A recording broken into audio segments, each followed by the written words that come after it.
Wes Anderson, a filmmaker that has become a genre of his own. What about him? From prep school halls to a sinking ship, to a war-torn hotel lobby and alien visitors. Today we are diving into the career of a director of meticulous symmetry and painterly palettes. Let's get into it. Please help your favorite average movie guy get to 1,000 subscribers by subscribing right now. Bottle Rocket, 1996. Let's obviously start with Wes Anderson's directorial debut, which was originally a black and white short film made in 1993, but expanded into a feature film 3 years later. Co-written by and starring Owen Wilson, the film follows three aimless young men, Dingham, Anthony and Bob, who dream of becoming professional criminals. Their plan quickly unravels as they bumble through a small-time heist and deal with love, friendship and their own limitations. Bottle Rocket wasn't a great commercial start for Anderson. It flopped at the box office, grossing less than $600,000 on a $7 million budget. But critics were somewhat more positive, praising the film for its quirky charm and strong debut performances. It is one of Anderson's worst-regarded films today, but still recognized as an understated debut that hinted at Anderson's future style. Who is in charge here? Rushmore, 1998. 2 years later, Anderson's next project was released, and everything changed. The film is about Max Fisher, an eccentric 15-year-old student at a prep school, who befriends a wealthy businessman, Herman Bloom. Their friendship turns into a bitter rivalry when they both fall for the same teacher. It is a witty, stylish, coming-of-age story about ambition, heartbreak, and growing up. The film helped launch Schwartzman's career while establishing a second career for Murray. Starting from Rushmore, both Murray and Schwartzman became two of Anderson's most frequent collaborators. Commercially, Rushmore performed modestly, grossing around $19 million on a $9 million budget. It signaled that Anderson's offbeat sensibilities had an audience. The film was a critical darling and marked Anderson's first real hit, earning him Best Director and Best Screenplay wins at the Independent Spirit Awards. Here, his use of music, his love of chapters and title cards, and his knack for blending tragedy with humor all matured. I'm sorry, did someone say my name? The Royal Tenenbaums, 2001. 3 years later, we got to the film that made Wes Anderson a household name. With an already stacked cast, something he would become even more known for in the future. The film is about an eccentric family of former child prodigies, whose lives have unraveled over the years. Their estranged father, Royal, returns after years of absence, claiming he's dying in an attempt to reconnect with his children. As they reunite, old conflicts resurface and the family members face their pasts, seeking resolution and redemption. The film combines quirky humor with emotional depth, exploring themes of family, failure, and reconciliation. The film grossed over $70 million on a $21 million budget, becoming one of Anderson's most commercially successful films. Audiences and critics alike were drawn to the stylized New York setting, the melancholy tone, and the darkly comedic exploration of trauma.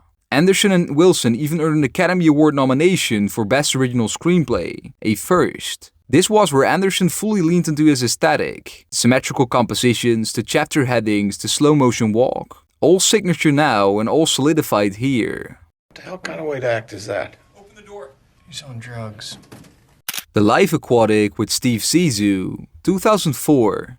Again 3 years later, Anderson went bigger and weirder. The film follows Steve Zissou, an eccentric and aging oceanographer, as he embarks on a mission to track down the rare shark that killed his partner. Along with his quirky crew, Zissou navigates personal and professional challenges. As the journey unfolds, he faces loss, redemption, and the absurdity of life. The film combines offbeat humor, emotional depth, and obviously Wes Anderson's signature visual style.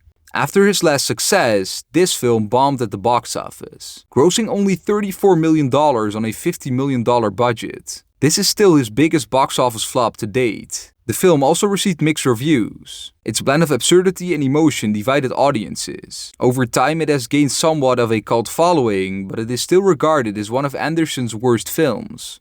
It was Anderson's first big visual swing, pushing the boundaries of set design and artificiality, but not reaping the benefits of this just yet.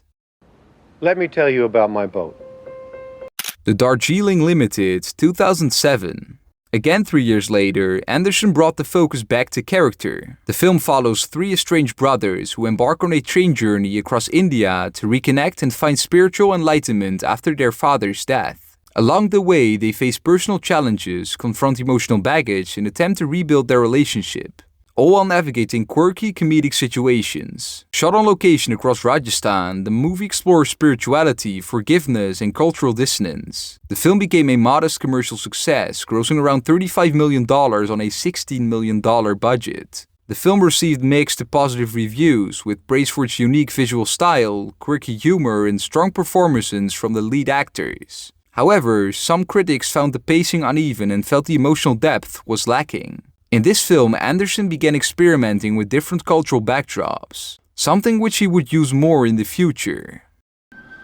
I guess I've still got some more healing to do. Fantastic Mr. Fox, 2009.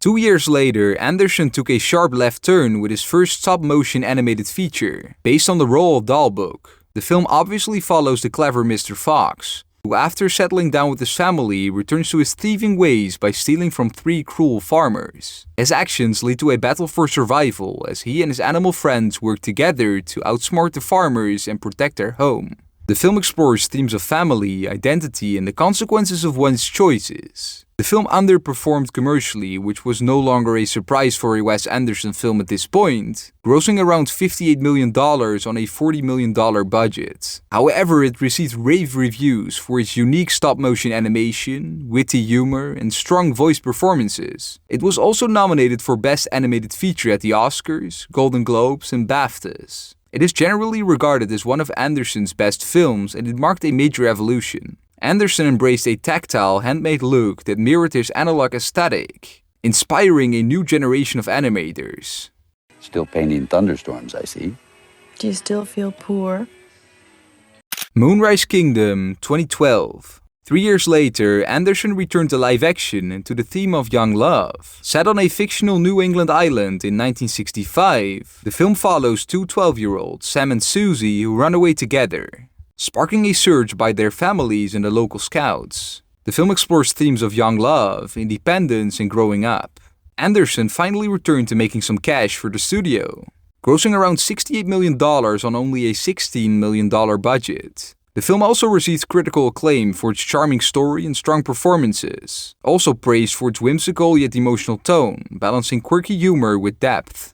The film was also nominated for the Academy Award for Best Original Screenplay and the Golden Globe for Best Musical or Comedy. It is now considered one of Anderson's most accessible and best, and it was honestly my first time getting acquainted with Wes Anderson. I would give the film a 3.5 out of 5. It is a film I enjoyed very much, but didn't exactly wow me. Anderson showed a softer, more romantic side, and it hit home for many viewers, including myself. Are you depressed? The Grand Budapest Hotel, 2014. 2 years later, Anderson released his magnum opus, a film so grand in design and narrative that it became an instant classic. Set in a fictional Eastern European country during wartime, the film follows Gustav H., a quirky concierge, and his protege Zero, as they get caught in a caper involving a priceless painting, a family inheritance, and a murder accusation. The film blends multiple timelines and explores themes of loyalty, friendship, and the passage of time. This film is by far Anderson's most commercially successful ever, grossing over $170 million worldwide on a $25 million budget. It is also by some margin his best regarded film ever, acclaimed for its unique visual style, strong performances, and balance of dark comedy and emotional depth. The film even earned a massive 9 Academy Award nominations, winning 4. Best Costume Design, Best Makeup and Hairstyling, Best Production Design, and Best Original Score. To no one's surprise, it's also my favorite Wes Anderson film. I would give it a 4.5 out of 5. It was a masterclass in form and function, something Anderson often struggles with in my opinion. It cemented his status as one of cinema's greatest stylists in the modern era. And he probably fucks them too. I go to bed with all my friends. Isle of Dogs, 2018. 4 years later, Anderson returned to stop motion, but by telling a new, politically charged story. Set in a dystopian Japan, it follows a boy named Atari, who travels a trash-filled island to find his lost dog, Spots. after all dogs are exiled from a Japanese city due to a canine flu.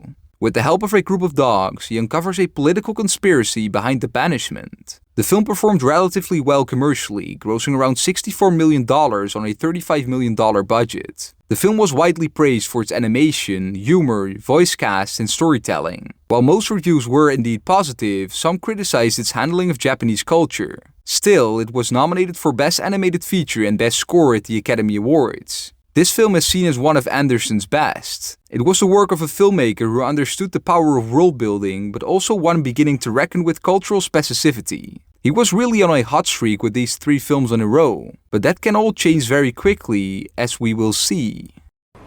Don't ask me to fetch that stick. Fetch it. The French Dispatch, 2021. 3 years later, Anderson returned to live action at his most indulgent, so for some at his worst and for some at his most brilliant. Structured as a fictional issue of an expat magazine based in France, the film tells 3 separate stories framed by editorial notes. A story about a jailed artist, student protests, and a chef caught in a kidnapping, celebrating journalism with Wes Anderson's signature style. The film performed pretty fine commercially, grossing around $46 million on a $25 million budget. However, the film was very divisive. Praised for its visuals, direction, and tribute to journalism, though some felt it was overly stylized and emotionally distant, being dense, literary, and often overwhelming for general audiences. For me, it was just a bit too much. I would give the film a 3 out of 5. It is the perfect middle pack of Anderson films. It is less emotional and more intellectual. It is a flex of everything he'd learned about filmmaking, but also all of his Andersonism flaws on full display. Why are you crying? Tear gas. Also, I suppose I'm sad. Asteroid City, 2023. 2 years later, Anderson brought emotion back to the forefront, but not to the level that we've come to expect. The film is set in a 1950s desert town during a junior stargazer convention, where an alien appearance causes chaos and government quarantine. Personal stories, including those of a grieving photographer and an actress, unfold against this backdrop. The film performed modest at the box office, just breaking even, familiar to many Anderson films nowadays, grossing around $54 million on a $25 million budget. The film received mixed reviews. Critics praised its visual style, Anderson's direction, and the strong cast, but some felt its heavy stylization and lack of emotional depth made it hard to connect with. In general, the film was well received by Anderson fans, but general audiences gave it a more lukewarm response, and I was among the latter group. For me, it was a massive disappointment. I would give the film a 2.5 out of 5, and then I'm still being somewhat reasonable. To me, it felt like a masturbatory parody of all things Anderson, and general audiences agree because it's generally seen as one of his worst directed films. If it's any good, I guess I'll try to sell it to a magazine, now that you mention it. The Wonderful Story of Henry Sugar, 2023. That same year, Anderson dove into TV for the first time with a short film adapted from Roald Dahl and produced by Netflix. The film is about a wealthy man, Henry Sugar, who learns a meditation technique that allows him to see through objects. He initially uses this power to cheat at gambling and become richer. However, over time he realizes the potential for good this gift could bring and decides to use it selflessly to help others, undergoing a personal transformation in the process. Subsequently to the short, 3 more shorts were added, and it was released as an anthology film the following year. The main short was well received, lauded as a return to Anderson's playful side after 2 more pretentious projects. The main short also won the Academy Award for Best Live-Action Short Film, finally getting Wes Anderson his first Academy Award win. With this project, Anderson proved he could compress his vision into under 40 minutes without losing an ounce of his magic. His work was complete. The Phoenician Scheme, 2025. Now, 2 years later, Anderson returns to the big screen to hopefully return to form. The espionage black comedy film centers on Zaza Korda, one of Europe's wealthiest men involved in arms and aviation industries. After surviving multiple plane crashes, he embarks on a grand infrastructure project, drawing the attention of rivals, terrorists, and assassins. His daughter is named his sole heir, leading to a complex father-daughter dynamic. The cast is again massive and includes Benicio del Toro, Mia Threepleton, Michael Cera, Riz Ahmed, and Tom Hanks, among many more A-listers. We can expect the film to feature meticulous framing, pastel color palettes, and a quirky narrative. but hopefully Anderson will also bring us something new. If Anderson's past decade is any indication, there is no certainty. It could either be a hit or a miss in my opinion. My reasons? I'm not saying. I'm saying I'm not saying. And there you have it. The full career of Wes Anderson. From experimental filmmaker to a genre of his own. Now let me ask you, are you excited for the Phoenician Scheme? And what is your favorite and least favorite Wes Anderson film? Let me know in the comments below and be sure to subscribe for more videos like these. I have been Dean, the average movie guy on your screen. Big thanks for watching. See you next time. Roll the credits.